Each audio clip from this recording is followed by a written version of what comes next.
I agree. Ready? Ready? Staff ready?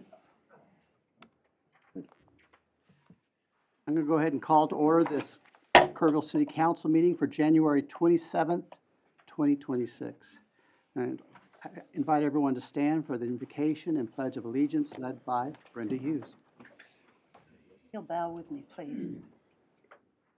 Heavenly Father, we pause in gratitude for this community we call home. We ask for your guidance as we deliberate and decide, that we may listen carefully, speak respectfully, and act responsibly. Grant us clarity in complex matters and patience when opinions differ. We ask for wisdom beyond our own, courage to do what is right, and humility to remember whom we serve. Watch over our families, our first responders, and all who work to keep this city safe and strong. May our service honor both you and the people we represent. And Lord, tonight, as we bid farewell to our city attorney, Mike Hayes, please have him always know how valuable he was and how much he'll be missed. I ask these things in the name of your Son, Jesus Christ. Amen. Pledge allegiance to the flag of the United States of America and to the republic for which it stands, one nation, under God, indivisible, with liberty and justice for all. We're gonna make her start the pledge. I apologize for that emotional prayer. That's okay. Should have jumped jumping jacks. Just so you know, emotions in public's kind of my thing. So let it slide this one time. Thank you. Announcements of community interest. Yes, sir. Good evening, everyone. We have a couple of things to share with you this evening. Even though it was very cold this past few days, before that, the sun was out, if you'll remember back a couple of weeks ago. And we have a couple of week one winners. There on the right is Brianna Rodriguez. She walks her Bully Bulldogs almost every day at the park. And so she's holding an annual pass. And then we also had Brittany Rojas, who was out on the Kerrville trails with her 3 young kids. So that Kerrville River Trail, Kerrville Strong competition will keep going on through February 14th. And we encourage the community to go out and participate. So just a really quick overview of Winter Storm Fern. We had a lot of activity and want to very much thank our city police, our inclement weather team, our fire department, public works, who worked 24 hours a day to make sure we were having our streets retreated and treated multiple times so that our roadways would stay clear and bridges and streets did not have ice forming on them, or that if they needed to be closed, they were. After there was some flooding on Friday, the Public Works team also, Streets Division, was able to get that cleared out of the way. And we were able to ensure that our 200 miles of water and sewer lines were maintained during the event. We managed the communications throughout the entire event, and we believe it was very helpful and supportive for the public. Want to do a quick shout out to 2 amazing employees. Shane Boyer and Aaron Barnes recently completed professional certificates in their fields. And these certificates really help the city by helping showcase the development and services that we have in a variety of different areas for our parks teams. But every time we're going and getting one of these certificates, it helps boost the abilities of our teams, and helps build the capabilities of knowing what else is going on in the industries around. We also wanted to celebrate and just make sure everyone took note that the executed memorandum, or that the memorandum has now been executed for the Louise Hayes Park playground and basketball court, thanks to our Spurs, Houston Rockets, Mavs, and Texas Sports Healing Fund, and the Hill Country Community Foundation. And then just a quick preview of some upcoming events, including the UGRA's volunteer event. It ties in very nicely with our Back to the River Trail, second River Trail cleanup event. We'll be doing some communications about that later this week. And signups need to be taken place in advance. There will be no walk-ups permitted.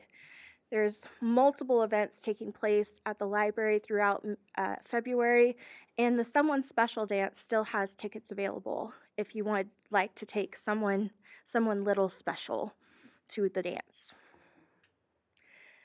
And I believe that's it. Any council member have something to share? Go ahead. Yes, in May, the Smithsonian will be making a trip here with their exhibit, which is Spark, a Place of Innovation is the theme. And there's 6 cities in the country that are they're chosen by the Smithsonian, and we were one of them. And because we have had many innovators that have made Kerrville what it is today. So it's a 6-week exhibit. It will be at the Kerrville Arts and Cultural Center. It's a free exhibit to the public, but they come and they bring an 18-wheeler from Washington and literally take over the Kerrville Arts and Cultural Center and display wonderful things about our history. So put it on your calendar, May 16th through June 28th.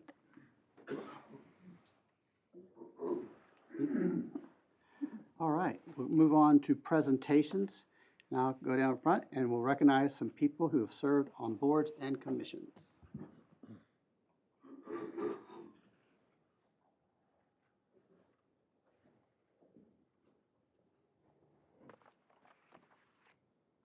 Start off with the Food Service Advisory Board. I don't know, is Larry Ray here tonight? All right, well, we will get that to him. Secondly, we have a member of the Planning and Zoning Commission whose service is in it. Is John Bernhardt here? We will get that to him. We also have a certificate for Alan Peterson with the Recovery Community. Come on up, please. I see you quite often. I do. Good to see you. I want to clarify. Let me read this. Alan Peterson has served as a member of the Recovery Community Coalition with service beginning December 23rd, 2023 through December 31st, 2025. Whereas Alan Peterson has served faithfully and dutifully on said board, now therefore be it resolved by the City Council of the City of Kerrville, Kerr County, Texas, that Alan Peterson be recognized for outstanding service as a member of the Recovery Community Coalition, and that on behalf of the citizens of Kerrville, as well as for ourselves individually, we wish to express our sincere appreciation for his contributions to the city and community. Congratulations.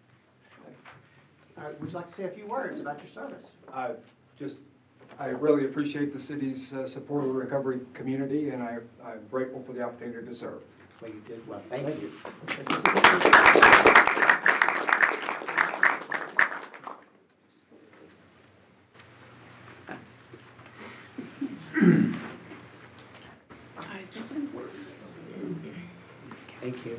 Thanks again. See you soon. Yep. All right, and next, I think we have a lot of folks for this one. This is the Senior Services Advisory Committee. I'm going to ask everybody on the senior who's here with the Senior Services Advisory Committee, come on up. And we'll just make a line right here. That's good. You be the Food Service Advisory Committee. Yeah. All right, I'm going to go ahead and pull y'all down. I know y'all's names.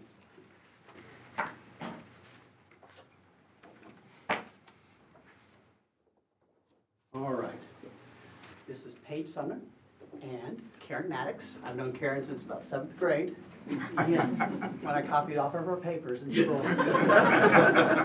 But this says exactly the same thing. It says, except it says, thank you for serving on the Senior Service Advisory Committee. And what I'd like to do is say your name and something you learned while you were on the committee. What do you remember? What's a memory from working on the committee? Well, first of all, thank you, Mr. Mayor. I have enjoyed working with the members on the committee. Ms. Meismer, she's been awesome.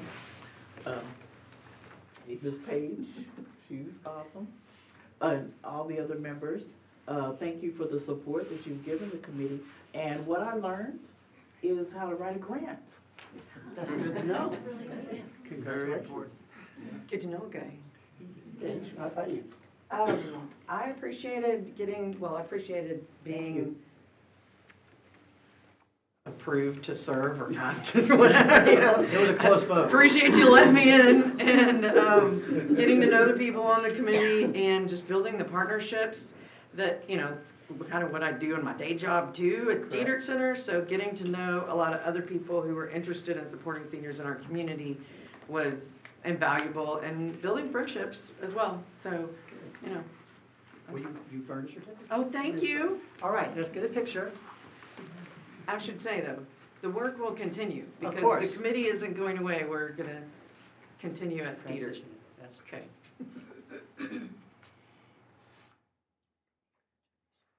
Look at over here. Thank you. Thank you. Thank you, ladies.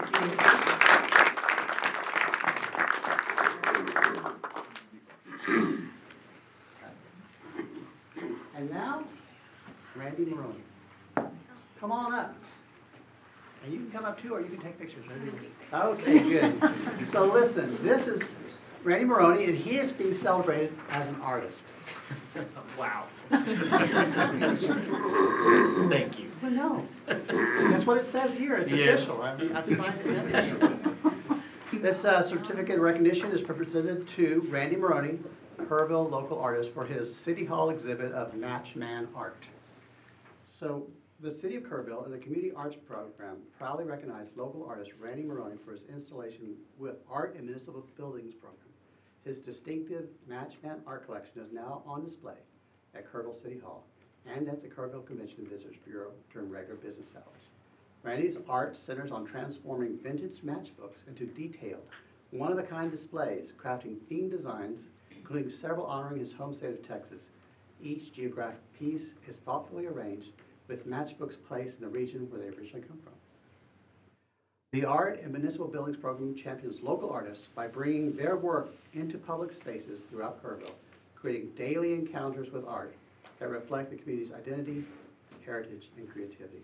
Tell us about that. How did you come to make match Well, art? my neighbor had a giant matchbook collection that was gonna get tossed in the trash, and I just saw everything, and I said, I've gotta do something with it, and I didn't really know. My wife was really happy when I just dumped all the stuff all over everywhere. Is that true? Oh, yeah, and just looking through everything in the history of remembering places I went with my grandparents and making something. And whenever I did it, then all my friends and everybody said, man, well, make me something. And it just rolled into that, and then it just seeing people look at stuff and brings back memories in history that other people like, man, I remember when that place closed down, or I remember whenever I went to this place, and just all those stories in history.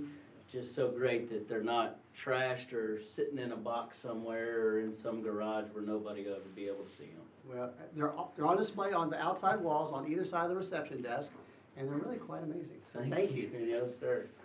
Let's get a picture. Oh.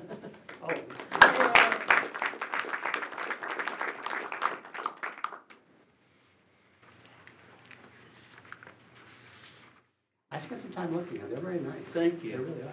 Oh, it's fun kind of placing everything where they go and looking at places that haven't existed for 50+ years, so. Sorry, I waited for you to stop talking. Oh, well, good. Congratulations. Thanks. Thank you very much. Yes, And sir. shake the hand of a council member on your way out. I'm so glad you're doing that. That's Thank great. you. awesome. I appreciate it. Thank you. Thanks again. Oh, no problem. Thank you. Thank you, sir. Yes, ma'am. Thank you. That's a secret one. You want the secret one? I'll while I'm down here. So Mike Hayes, could you join me for a second? Here.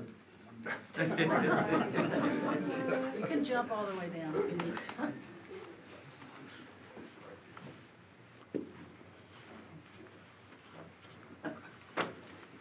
What'd you think of what we did?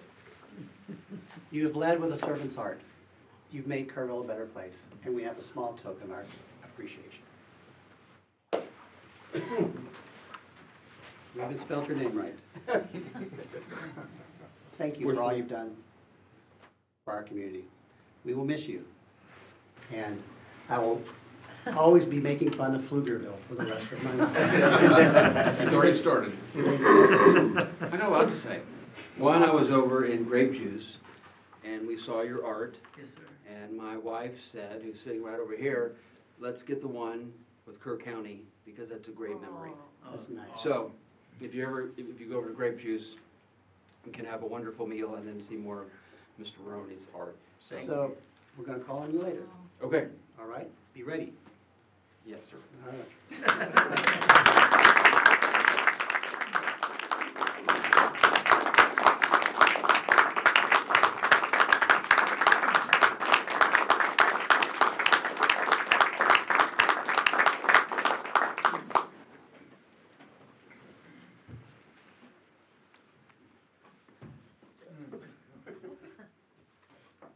All right, let's move on to Kerr Connect, number 2C.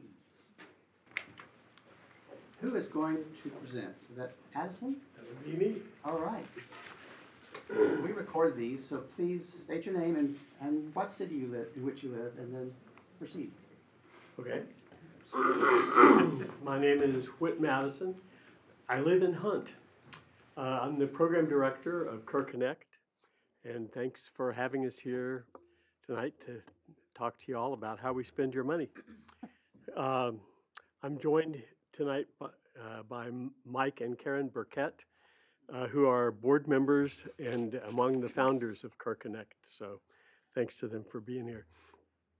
If you're not familiar with what we do, we offer low-cost door-to-door transportation and grocery and pharmacy delivery to our members Monday through Friday, 8:30 to 5:30, to destinations within a 10-mile radius around the courthouse, using all volunteer drivers. We've been doing that since about fall of 2018. Let's see. Well, that didn't work. I was supposed to push the right arrow to go to the next. There we go. The city's been helping us with funding since 2019, and you can see from that chart how much we've grown during that time. You can see the dips in March of 2020 from COVID, in February of 21 from the freeze, and it's been pretty much up and to the right. In 2025, we delivered 6,368 rides to 302 different destinations using 86 volunteer drivers and about 15 office volunteers, and served about 245 members of the community. We had several cancellations yesterday and today.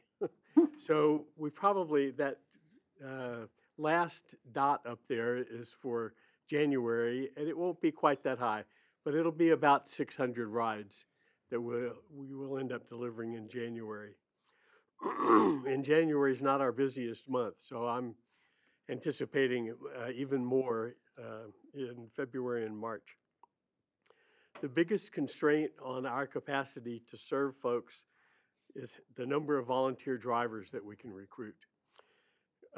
We're at 88 as of yesterday, but we have about 135 people on our wait list who are waiting to join Kerr Connect as soon as we can recruit more drivers.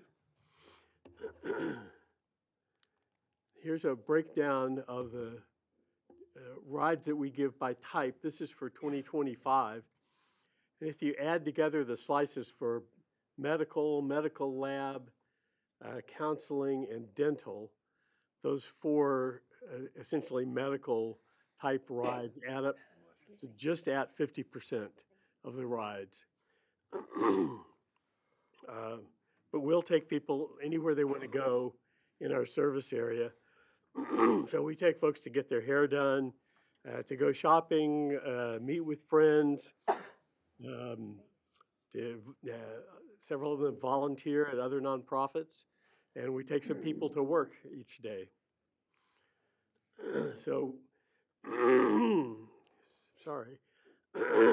Here are the top 10 destinations for the last 6 years.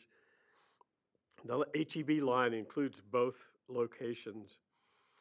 And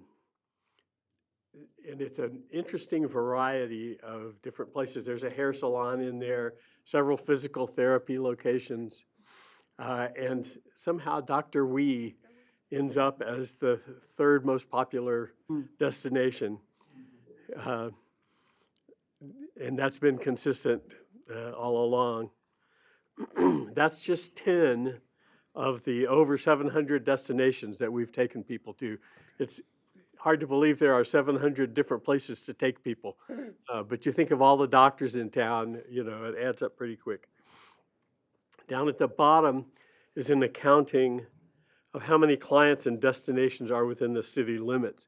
So we use the city's GIS system to check every address that we pick someone up from or take someone to check and see whether it's inside the city limits or not. And we flag all the rides.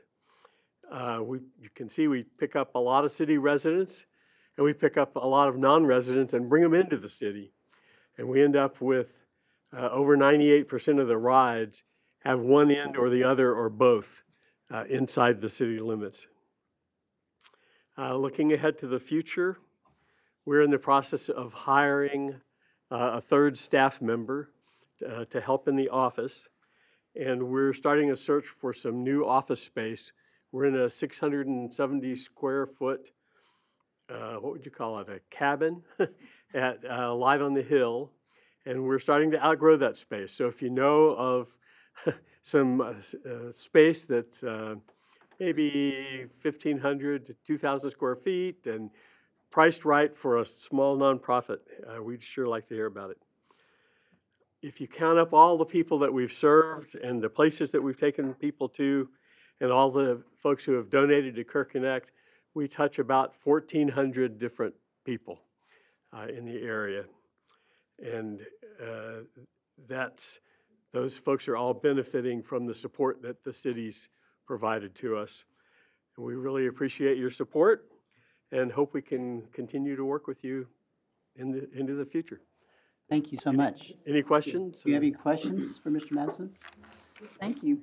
I really appreciate, I see your cards all over the place. Awesome. That's nice. Thank you for all you do. And what is your ratio? I mean, how far do you go?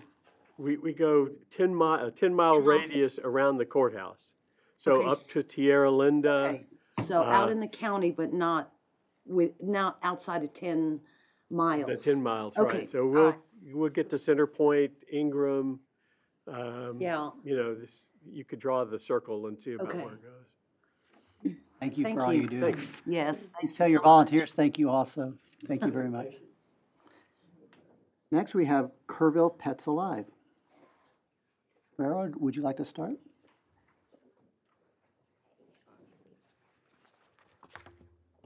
I'm gonna have my daughter play because I don't do well talking. Mayor and council, thank you so much for having me again. I am here to report on the community services agreement with Kerrville Pets Alive and the city of Kerrville. And I took the time to read through this today, and it's a very important document. And we committed to, in 2025, to coordinate and provide coordinate and provide a spay and neuter clinic twice a year, as well as pet microchipping services, adoption services, and overall pet wellness events to the community. And I think you'll be really happy to see we've done a whole lot more than that. I also want to say thank you to Mike Hayes, who helped us with the new city animal ordinances and answered a lot of crazy animal questions that I ask all the time. So we'll miss you for sure. Again, I want to thank the city for all their support over the years. And our main mission with Kerrville Pets Alive is to save Kerr County pets from euthanasia. And that involves helping Kerr County Animal Services, which is animal control for the city of Kerrville and Kerr County. We have reduced the euthanasia rate at that shelter by 90% since 2017. Our work really truly started in 2019. What we do at that shelter is we fund medical care and surgeries for impounded pets there, and that means everything. The city, county does not have a large budget for animal care there, so we pay for all of that. We volunteer, rescue, transport, everything needed for those animals 365 days a year. We are there. We were there through the freeze when animal control wasn't even there because they couldn't get out of their driveways. So we're definitely supporting that, that facility.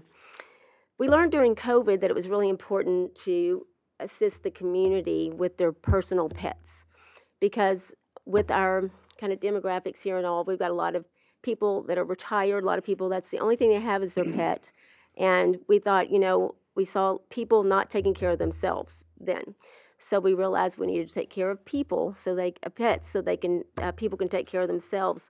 So we started a public assistance program, and basically low cost and free spay neuter services, vaccines, microchips, we have pet wellness events. And most of those events always is about 70, 80% Kerrville residents take advantage of those events. We've invested over $300,000 back into the community with our public assistance into the community. And of course, a lot of that increased during the flood. That changed a lot. So again, public assistance has been a huge part of our existence now, and we invest in our local veterinarians. It was about $361,000 that we invested back into the community, and we all work together and we support those families. And some of our veterinary clinics have 40 people that work there, and so we feel like that's very important. KPA gives back. In September, we had a huge pet wellness clinic, and it was held in partnership with the Red Cross, Friends Veterinary Clinic, Petco Love, and the City of Kerrville. Funds were used for that. We provided registration for 200 pets that day.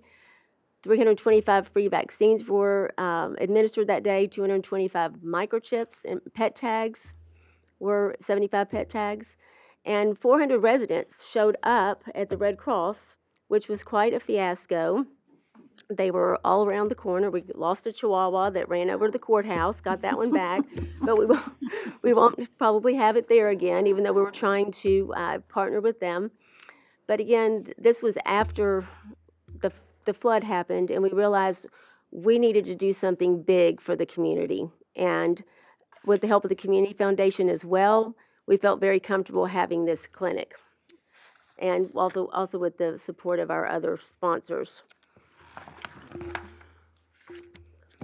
We had 20, we call them snip and chip clinics, which is spay and neuter. I know everybody laughs at that, but it's what it is.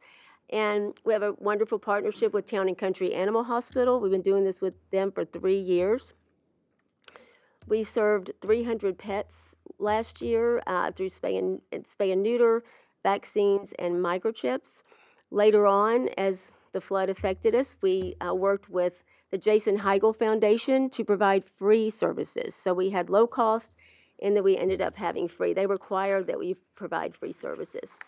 And there's a happy couple with their fixed pet.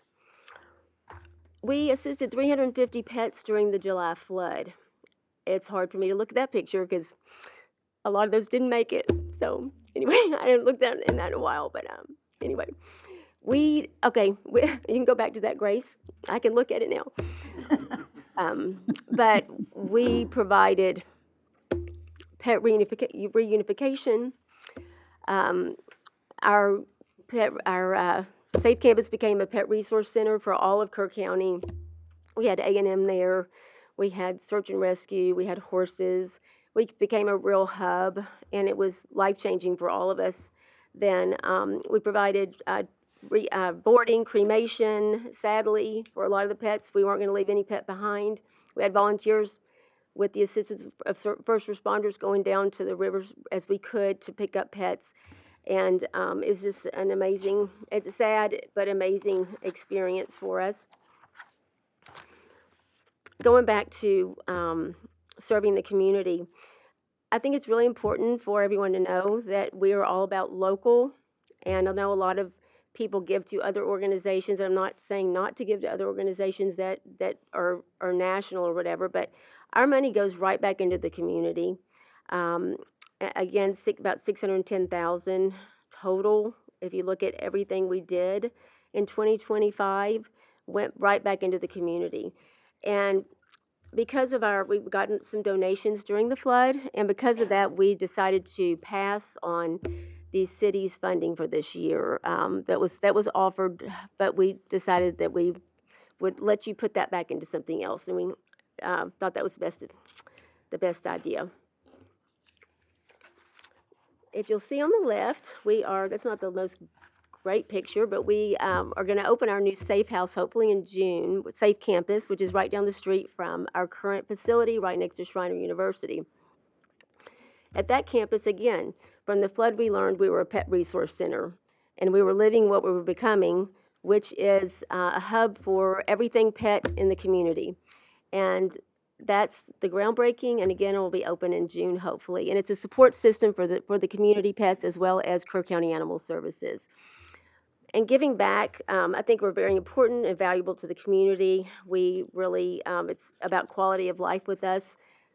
Through our clinics, we partner with Kerr County Animal Services for rabies drives. I'm so excited that Crystal's not here anymore, but we're going to partner for Bark in the Park this year, which is I've always wanted to have it. It's a kind of a pet event in the city in September. And again, opening of our new Safe Campus.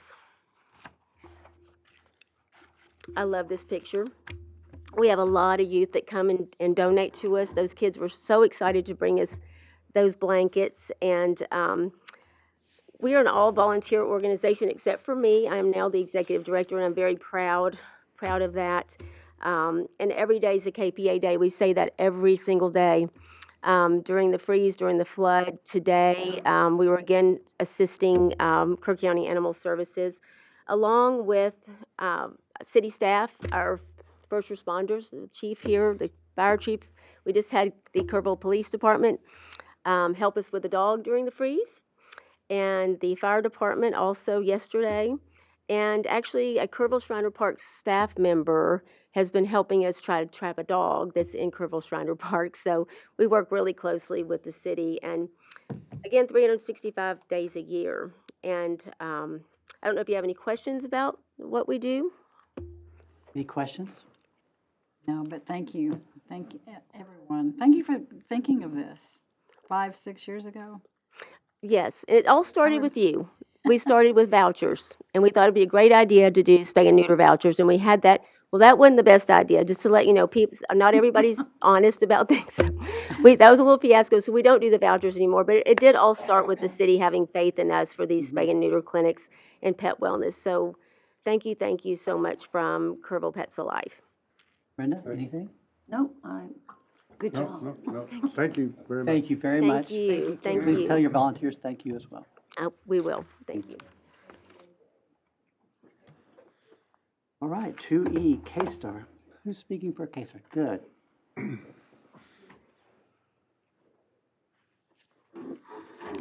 Hi, my name is Melody Lohman, and I'm the Executive Director at K-Star.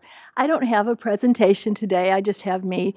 But I'm here tonight, and I thank you so much for giving me this opportunity to speak with you. K-Star has been serving the Kerrville area and 14 Hill Country counties for 35 years. We've provided hope for children and families throughout the Texas Hill Country. And what began as a compassionate vision has become a lifeline for thousands of children and families seeking safety, stability, healing during the most vulnerable times in their lives. And that's where K-Star comes in. At the heart of K-Star's program is our Children's Emergency Shelter, and it's a place where children arrive scared, emotionally overwhelmed, uncertain, sometimes beaten, sometimes bruised, and broken. And so they come to us oftentimes with just the clothes that they have on their backs. We've had babies come in nothing but diapers. So first thing we do is we set about making sure that these precious children have clothes and that they're met with love and compassion. And on average, we serve 200 to 215 children each year. When they arrive, the children are provided with approximately 2 weeks worth of clothing. We want to give them more than one pair of shoes, usually 2 to 3 pair of shoes, sometimes more. And underwear, socks, a coat in the winter, a bathing suit in the summer, a jacket, when it's cold outside. We try to make sure they have toys, that they have pillows and blankets and things of their own. So when they leave our facility, they're leaving with big old duffel bags, 2 at least, filled with their own personal possessions. In addition to the shelter, K-Star offers free counseling in 14 Hill Country counties. These services to children and parents, most families couldn't afford it, and so we're pleased to be able to provide that for free to families suffering through trauma, and we help them navigate grief, crisis, and transition. Healing extends beyond our doors into homes, schools, and communities, and we are honored to support people and families throughout their journey. This past year brought unprecedented challenges to our community, as everybody knows. Following the devastating floods in Kerrville and Kerr County, K-Star responded by opening our doors to affected families.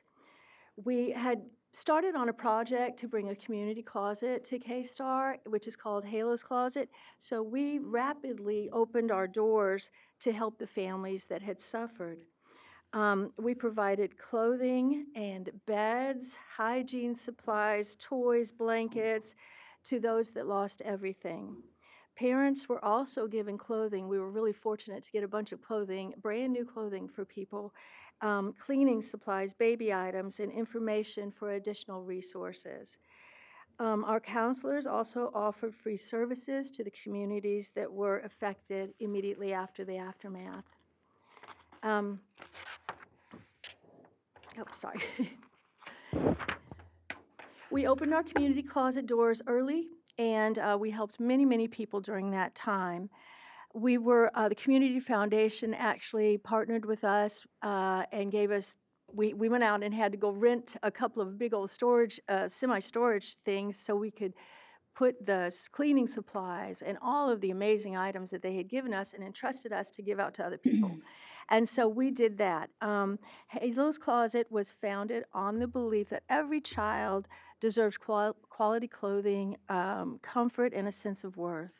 In a non-emergency situation, each child that is referred to Halo's Closet, and that's any of the children in our community, can be referred. We partner with the schools, and we're working with churches and so forth to make sure that we identify those children in need. So each child receives 3 outfits at minimum, shoes, we try to get them more than 1 pair, and then seasonally appropriate outfits, hygiene supplies, and that kind of thing. When we met with the schools, we were really shocked to find out that in the junior high, one of the #1 items requested is hygiene products for girls. And so we have all of that kind of thing as well to hand out to the kiddos that come our way. We hope that these items will help to provide confidence, stability, and hope. And we're not going to just have them come one time like we're hoping to do prom dresses, and then we'll send out notification, hey, come in and get your prom dress, or for their birthday, come in and get an outfit and some new shoes, so that we're continually partnering with children that are less fortunate and parents and families that are struggling. This year, we were honored to be named the Nonprofit of the Year by the Kerrville Chamber of Commerce and recognized also by the Kerrville Folk Festival, AKA the Hippies, is what we call them in the office, for supporting families during the July 4th, 2025 tragedy. And we were so grateful to be recognized for what we had done and our work in the community. Our community needs have never been greater. I think everybody realizes that here, and families are struggling more than ever. And Halo's Closet is quickly becoming an essential service. With that growth comes real operational costs, and so we thank you so much, City of Kerrville, for helping us to be able to provide these services for our community. K-Star has served the community for many years, weathering crisis, expanding services, and never turning away a child in need. With your continued partnership, we can ensure hope and healing remains available to Kerr County children for generations to come. And I just want to thank you so much for the opportunity to come and speak. And thank you for believing in our mission. Thank you for standing with K-Star. And thank you for continuing to support us and the people that we serve. Thank you so much. Any questions, comments? Any questions, comments? Please, Okay. thank you for what you do, and please thank your volunteers for what they do as well. And the staff, thank you so much. Thank you. What we've learned tonight is there are people all over our community volunteering and working to make Kerrville a better place for the less fortunate, for those who need transportation, for Those animals. with no voice. And those with no voice. So thank you all for what you do to make Kerrville a better place.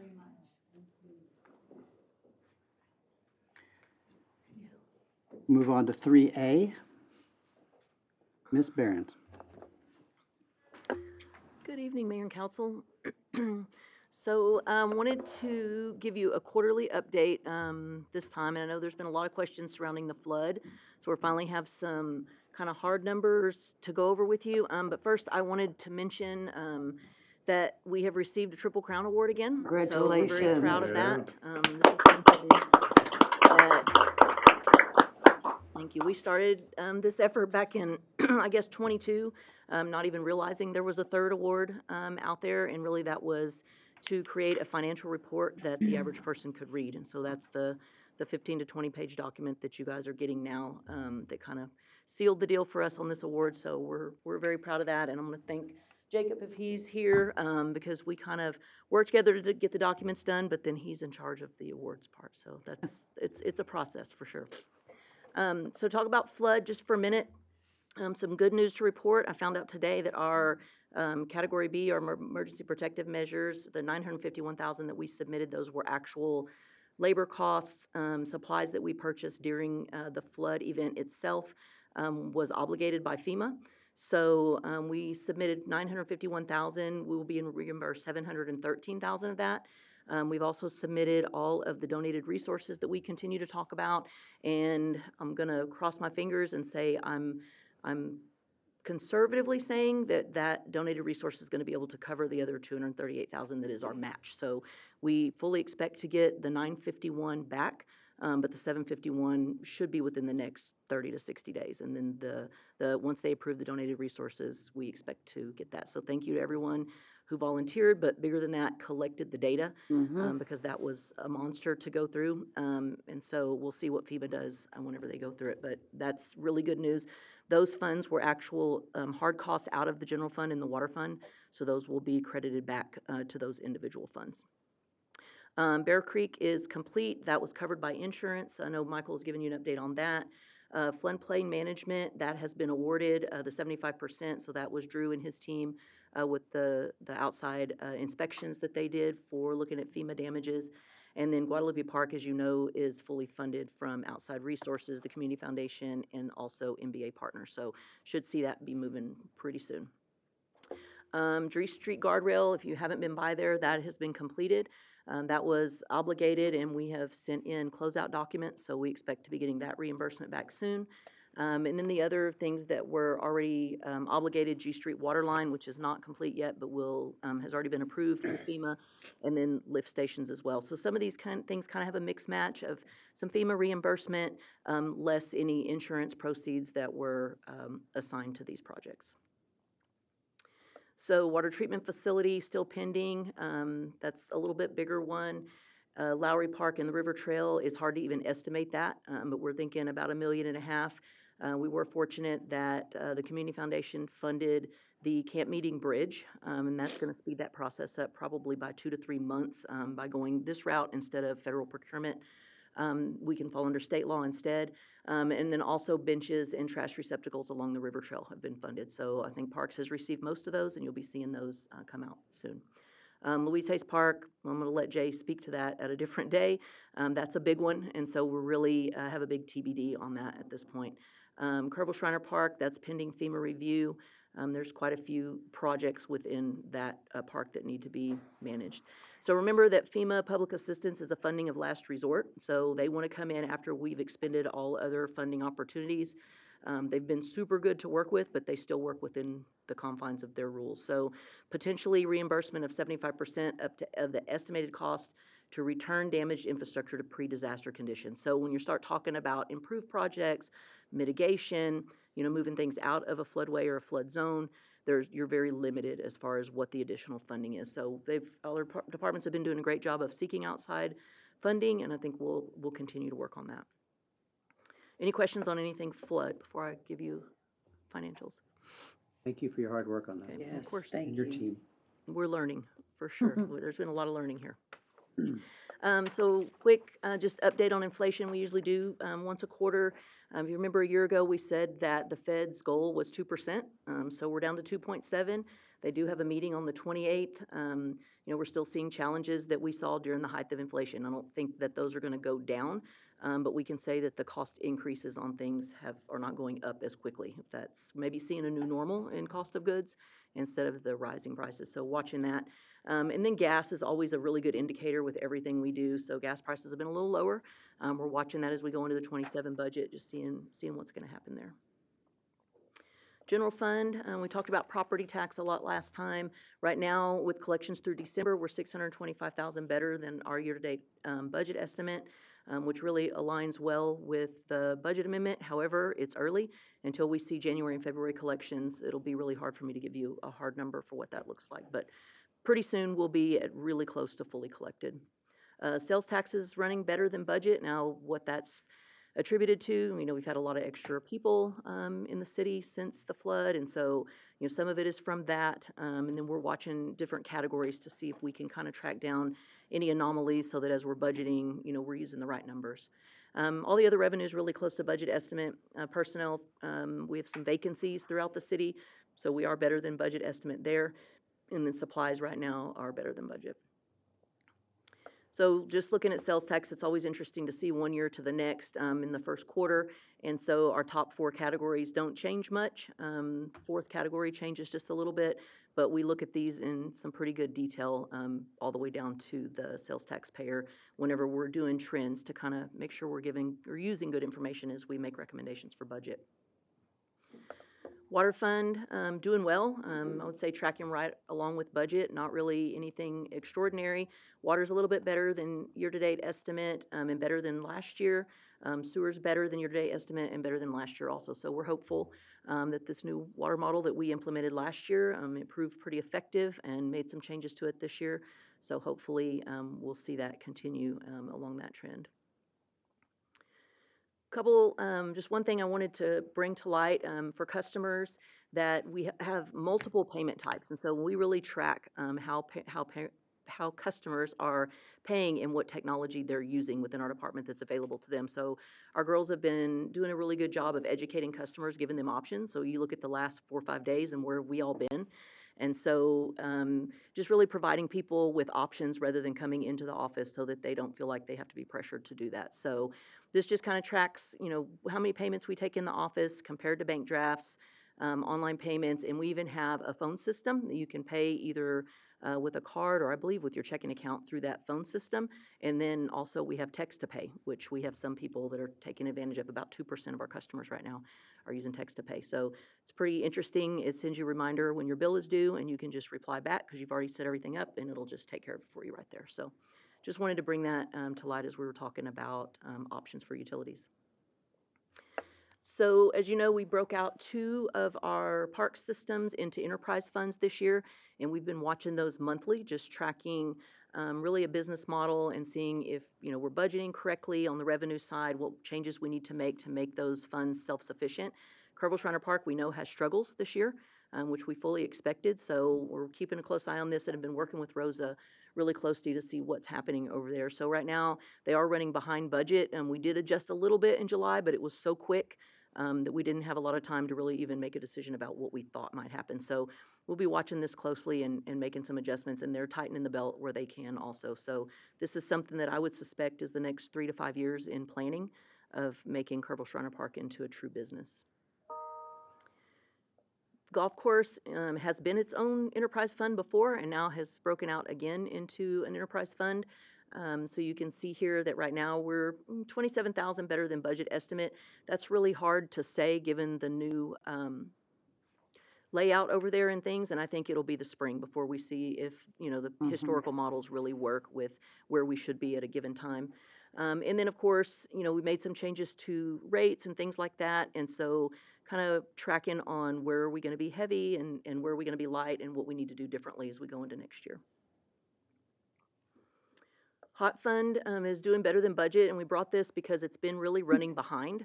But again, we've had a lot of visitors here, and we have a lot of first responders taking up a lot of hotel space, and so we want to be really careful when we start budgeting this for next year to try to work through as much as we can, removing some of the things that we don't expect to see in next year. Right now, this fund is tracking a little bit better than budget on revenue and expenses. So coming up, we're working on completing the audit. We'll be bringing you that in March. We've already started the budget process, and I believe you've received a budget calendar. If you haven't, I'll make sure that you've received that so you'll be able to see as things are happening. One of the requests that we've had was to bring more budget information sooner. Instead of having additional workshops, we're just going to provide a short recap at some council workshops, so that way we can kind of give you an update on where we are, what the process is, and what it's looking like as we go through the process. So a lot of things going on over the next few months, so get ready to start budget. Happy to answer any questions on financials or flood or any other. Any questions? I'm really interested in to track the hot funds and our sales tax. It's because I hear from businesses that they're struggling, and so I'm encouraged that it's not a worse report. So I don't know what to make of it. Maybe the businesses I'm talking to are not seeing some of those visitors, but. And if you share that with me, I can look into it. It's not something I can share back, but I could certainly look at it, and that might be something Kelly and I could talk about. All right, I'll do that. Yep. I'll get in touch with you. Of course. All right, thank you, ma'am. Thank you, Julie. Next item on the agenda is visitors citizen forum. Have we got anyone signed up? No, sir, I don't have anything. Next is the consent agenda. All items on the consent agenda are considered routine and can be adopted in one motion.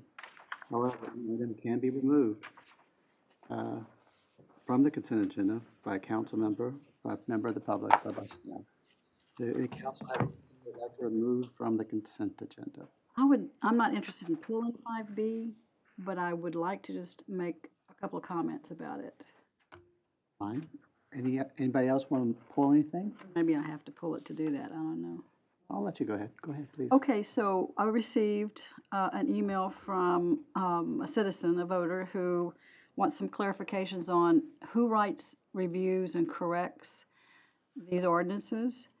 And I would say to this citizen as well, since I got this at 2:20, if you'd like further time, we could certainly make it a future appointment, sit down and talk about how they're written.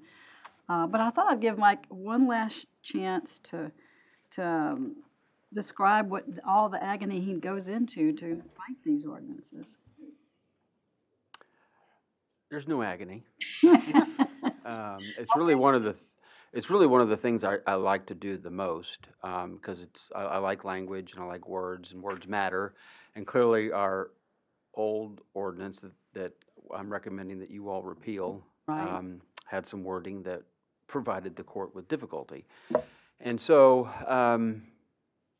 now we're recommending that you all repeal this and we move forward with a new ordinance. And, I've done a draft of that, and I'm confident that along with some additional analysis and studies that I'll work with PD on, or William will work with PD on, that we can get you all and the citizens here and residents, something that will help them, a tool, if you will, to, protect their privacy. Satisfactory, right? Yeah, yeah. Wanted to hear your voice one more time at the podium, so she gave me that opportunity to do that. So hopefully, if the citizen gets to watch the video and still has questions, we'll be happy to meet with her. All right, before I ask for a motion, we have several ordinances that need to be read into the record. Yes, sir. 5A, ordinance number 2026-01, second reading. An ordinance amending Chapter 60 of the Code of Ordinances, City of Kerrville, Texas zoning code by changing the zoning of a property known as 2905 Memorial Boulevard from a light commercial zoning district C2 to a general commercial zoning district C3 and providing other matters relating to the subject. This ordinance was unanimously approved on first reading January 13th, 2026.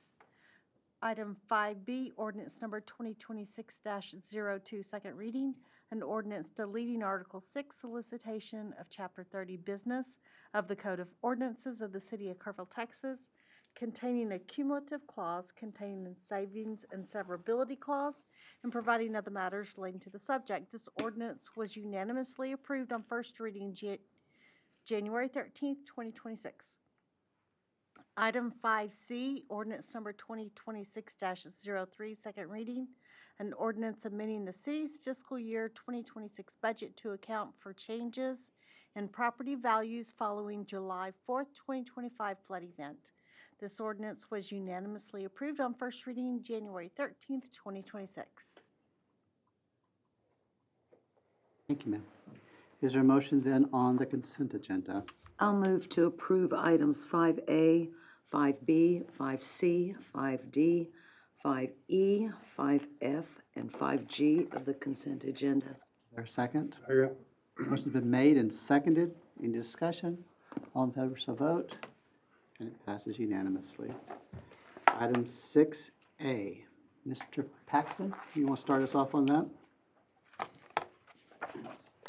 We're actually going to bring this back at the next council meeting under a different policy waiver, for actually a waiver of annexation instead of a waiver of the subdivision code. So we'll bring that back with more information to the next meeting. All right, so we're going to just abandon this item in the agenda? Yes. And hopefully I'll have some input before it comes back to us? Absolutely. Thank you. Item 7A. This item is eligible for executive session. Mr. Tosh, do you recommend we go to executive session for this item? Yes, Mayor, if we can. We will, before we go to appointments, I would like to give outgoing City Attorney Mike Hayes a chance to make a few remarks. Don't start the timer. I'll say first, I want to give kudos and thanks to Keisha. She puts my packet together, and more times than not, there's a note of encouragement in there. And you can imagine there's a note of encouragement tonight. And she always gives me Advil and cough drops. And so I want to pay special attention to Keisha. And I know she was one of the hands that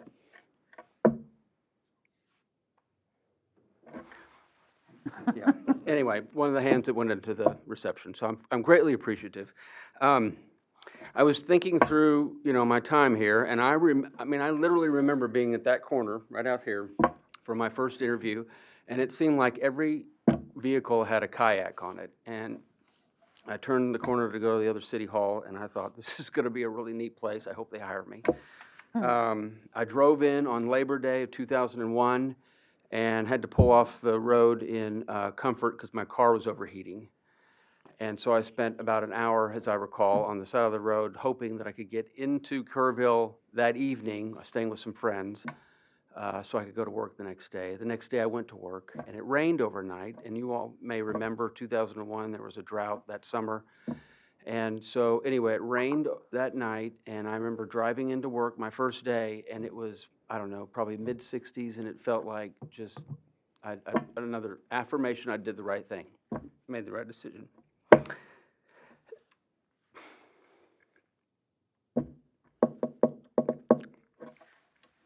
Then the next week, next Tuesday, as I recall, was 9/11. And I had my nose to the grindstone because I was the newbie, and so I didn't even get up to the conference room to watch any of the video. But I do remember being in contact with some of my friends and coworkers, former coworkers in Houston, and again being very thankful that they were out of harm's way, but then I was in Kerrville, Texas. So we bought a house on Jackson, and With this him, is an right? inside joke.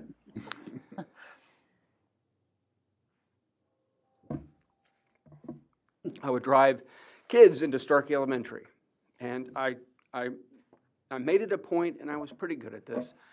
When I drove into down Lois to City Hall, the old City Hall, I made a point not to ever take the hills for granted.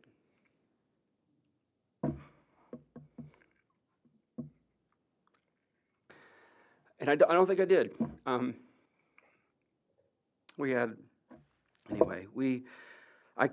mentor told me one time, go for the interesting issues and go for the interesting people. And there certainly were both, more than I could have imagined.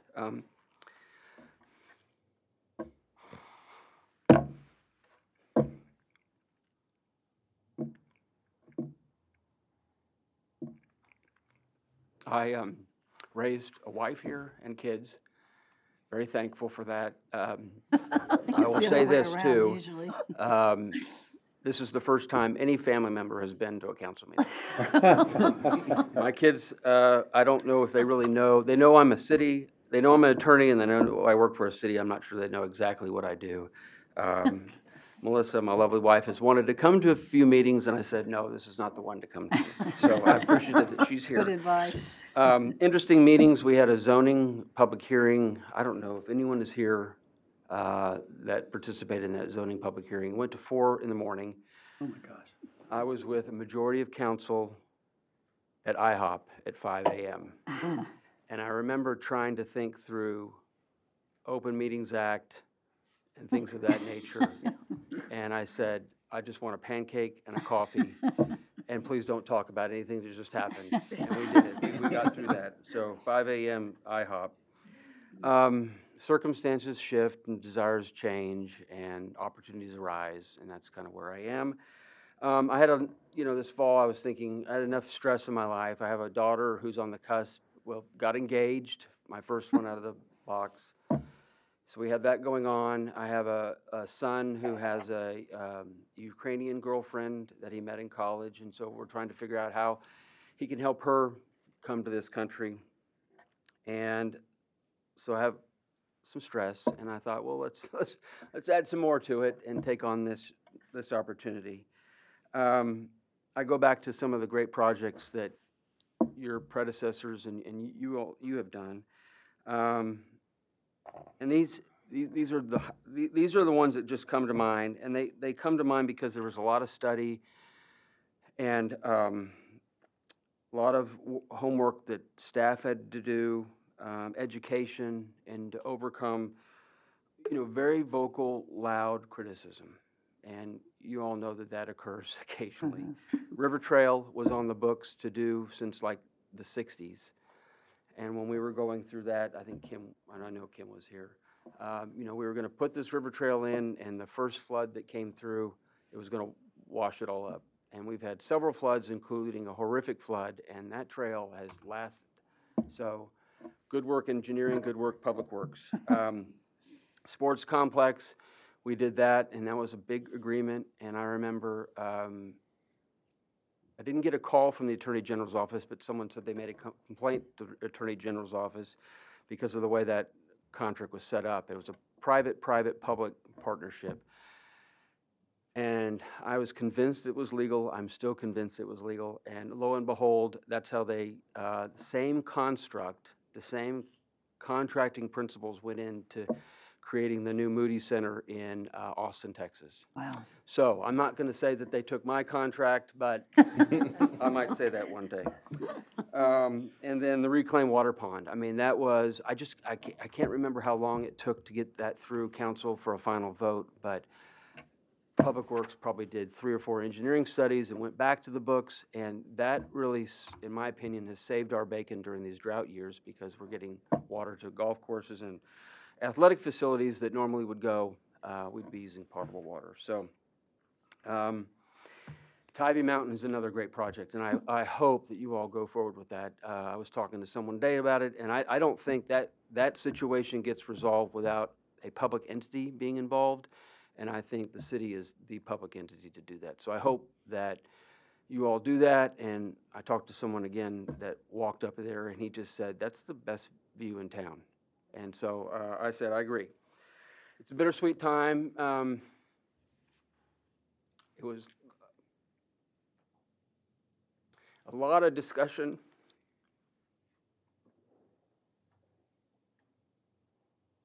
And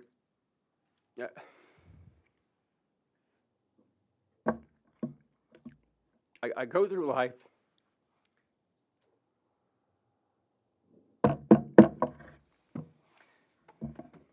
reminding people,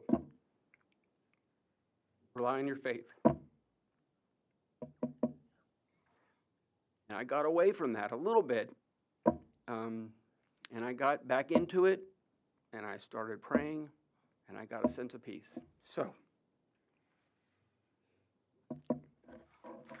we're excited about the new opportunities, grateful and honored and privileged.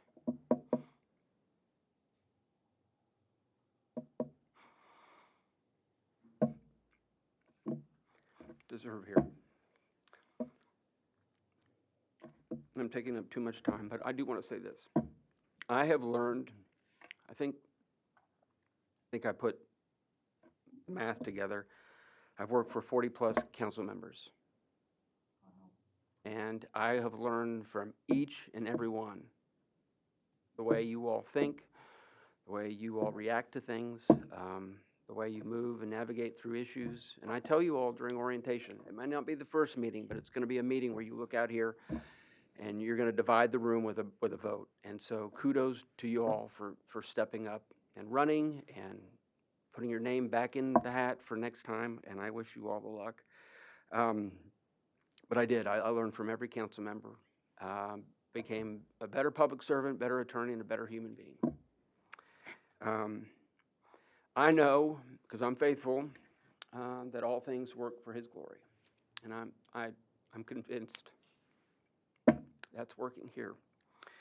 I do try to remind myself of that, and I try to submit to that, and for the most part, I do, and I try to be joyful in everything that I do, and for the most part, I do. Don't say anything over there.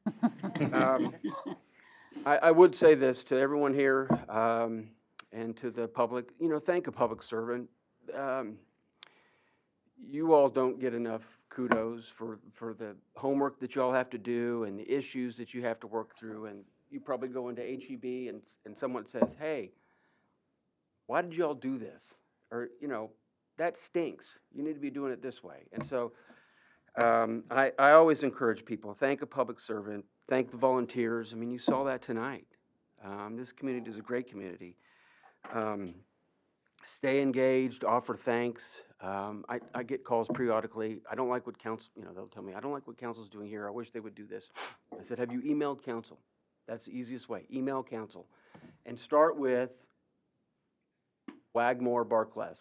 And you've heard that before. We had a former mayor that really promoted that. And so it's easy to bang on people. It is so easy. We're in a culture that it just makes it so easy to do that. But why not pick up a shovel like KPA and get out there and make this community a better place? But do stay engaged. And I was thinking about this week. You know, greatest command is love your neighbor. Well, this is what Proverbs 11 says.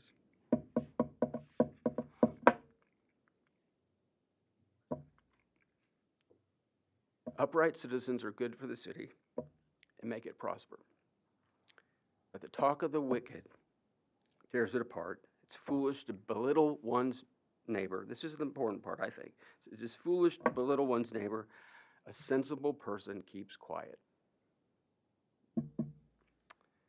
And I know we live in a world that we all have specific things we want. But I think it's much easier to wag more, bark less.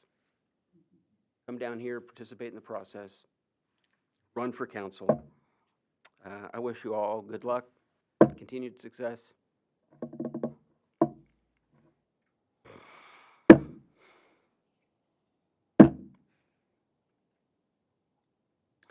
This is a good,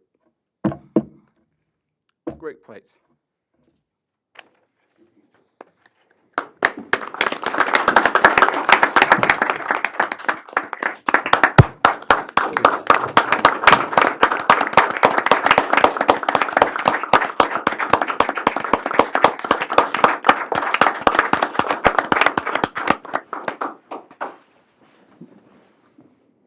I don't want to appropriate anything, but I think that applause was not only for you, Mike, but for you, Melissa. Thank you for all you've done for our community. And thank you for sharing Mike with our community.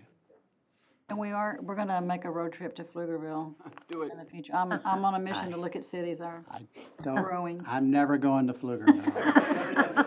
That's fair too. Okay, well, room not I'm covered. kidding. I don't know how to pronounce it properly.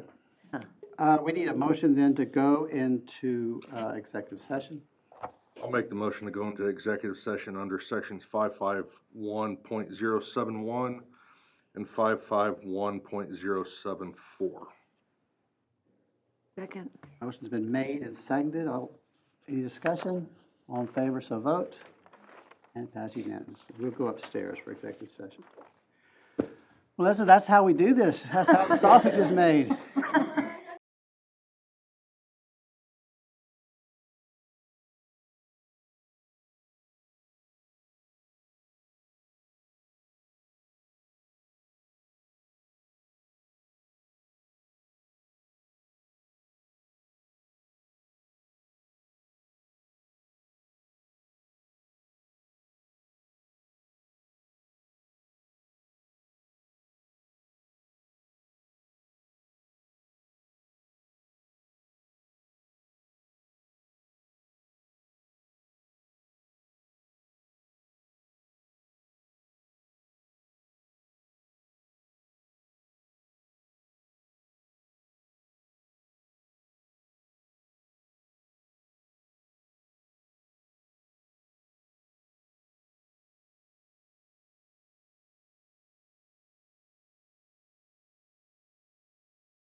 We're back from executive session at 8:01 PM. No action was taken during executive session. Does any council member have items for future agendas? All right, then, this meeting is adjourned at 8:01.